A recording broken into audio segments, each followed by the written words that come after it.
मौजूदा वक्त में हमारे देश में सिंगर्स के बीच एक अलग ही वॉर चल रहा है। हनी सिंह और बादशाह का झगड़ा खत्म होता ही नहीं है कि दूसरे सिंगर आपस में लड़ना शुरू हो जाते हैं।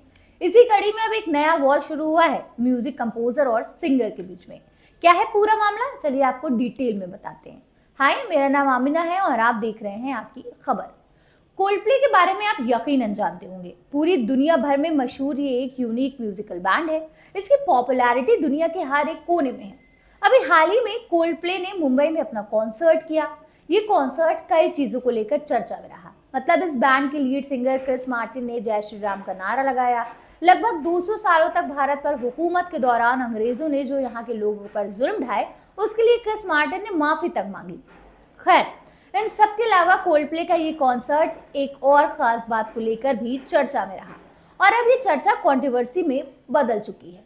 दरअसल उभरती हुई सिंगर जसलीन रॉयल ने मुंबई में कोल्डप्ले के the most anticipated music festival के दौरान उनके लिए ओपनिंग करने वाली पहली इंडियन आर्टिस्ट के तौर पर अपनी इतिहास रच दिया। उन्होंने 18 और 19 जनवरी को नवी मुंबई के डीवाई पाटिल स्टेडियम में इनॉग्रेशन प्रोग्राम में अपना परफॉर्मेंस दिया, जिससे इस आइकॉनिक ब्रिटिश रॉक बैंड के लिए एक तरह से कहा जाए कि एक मंच सा तैयार हो गया। जसलीन को कोल्डप्ले के 21 जनवरी के कॉन्सर्ट और अहमदाबाद में उनकी अपकमिंग परफॉर्मेंस की भी शुरुआत करनी है, जो उनके सिंगिंग करियर में यकीनन एक मील का पत्थर साबित होगा।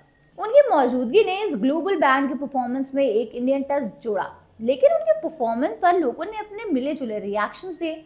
कई लोगों ने जहां उनकी परफॉर्मेंस को पसंद किया, तो उन लोगों की भी संख्या कम नहीं है जिन्हें जसलीन का कोल्डप्ले के कॉन्सर्ट में होना बिल्कुल भी पसंद नहीं आया। सोशल मीडिया पर एक बड़ी ऑडियंस ऐसी है जिन्हें लगता है कि जसलीन यहाँ टोटल ऑफ बीट थी। इसी के साथ साथ हुआ ये कि मशहूर म्यूजिशियन और सिंगर विशाल ददलानी ने अपनी इंस्टाग्राम स्टोरीज पर जसलीन रॉयल की परफॉर्मेंस की तौहीन कर डाली। हालांकि अपनी स्टोरी में उन्होंने जसलीन का नाम नहीं लिया और बाद में उसे डिलीट भी कर दिया, लेकिन तब तक उनकी ये इंस्टाग्राम स्टोरी वायरल हो चुकी थी।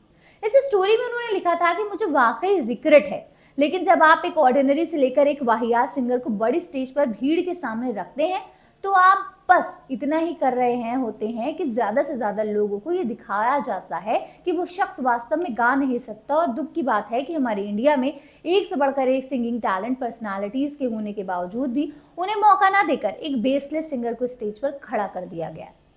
वैसे विशाल ददलानी की ये बात ज्यादातर लोगों को पसंद भी आई, क्योंकि बॉलीवुड की बेहतरीन सिंगर श्रेया घोषाल भी एज ऑडियंस कोल्डप्ले के इस कॉन्सर्ट में पहुंची हुई थी। लोगों का कहना है कि अगर श्रेया घोषाल को जसलीन की जगह पर मौका दिया जाता तो पूरी दुनिया में इंडियन सिंगिंग को लेकर एक बहुत ही पॉजिटिव मैसेज जाता। आप सोशल मीडिया पर जाइए, वहां आपको पता लगेगा कि लोग इस बात से बेहद हैरान है कि जसलीन जैसे एक नॉर्मल से सिंगर को इतना बड़ा स्टेज क्यों दिया गया। खैर, यहाँ तक भी सब ठीक था। विशाल ददलानी की बात पर जसलीन का कोई रिएक्शन तो नहीं आया, लेकिन हाँ, उनकी तरफ से बैटिंग करने के लिए उतर आई अपनी अतरंगी फैशन सेंस को लेकर मशहूर हुई उर्फी जावेद। जी हाँ, उर्फी समझ गई है कि ये मुद्दा ऐसा है जिस पर अगर बोल दिया जाए तो अच्छी खासी लाइमलाइट हासिल हो सकती है। उर्फी ने जैसा सोचा वैसा हुआ भी। दरअसल जसलीन की तमाम ट्रोलिंग के बीच उर्फी जावेद ने जसलीन को अपना सपोर्ट दिया। उन्होंने अपनी इंस्टाग्राम स्टोरीज पर लिखा है कि मैं ये कहना चाहती हूँ कि अपने आप में एक बहुत बड़ी बात है कि जसलीन को कोल्डप्ले जैसे बैंड के साथ स्टेज शेयर करने का मौका मिला। फैक्ट की बात तो ये है कि जसलीन रॉयल को ये मौका बिना किसी सपोर्ट के दिया गया, जो कि उनकी कड़ी मेहनत और उनके टैलेंट को साबित करता है। आगे उर्फी ने लिखा कि जसलीन एक बहुत ही टैलेंटेड आर्टिस्ट है, हम सभी ने उनके काम को पसंद किया है। आइए अपने कलाकारों को इनकरेज करें और उनकी तारीफ करें। मैं तुम्हारे साथ हूँ जसलीन।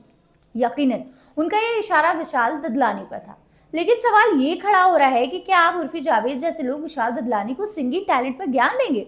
लोगों का कहना है कि उर्फी जावेद जिन्हें कपड़े पहनने तक का शऊर नहीं, क्या अब वो विशाल जैसे बड़े म्यूजिक कंपोजर को समझाएंगे कि किसके गाने गवाना चाहिए और किससे नहीं। बहरहाल, हम अपनी ऑडियंस से पूछना चाहते हैं, क्या आपको नहीं लगता है कि विशाल ददलानी का पॉइंट बिल्कुल सही है? क्या आपको नहीं लगता कि उर्फी जावेद जबरदस्ती खुद को लाइमलाइट में लाने के लिए विशाल का नाम इस्तेमाल कर रही है? जवाब जो भी हो कमेंट में बताइएगा।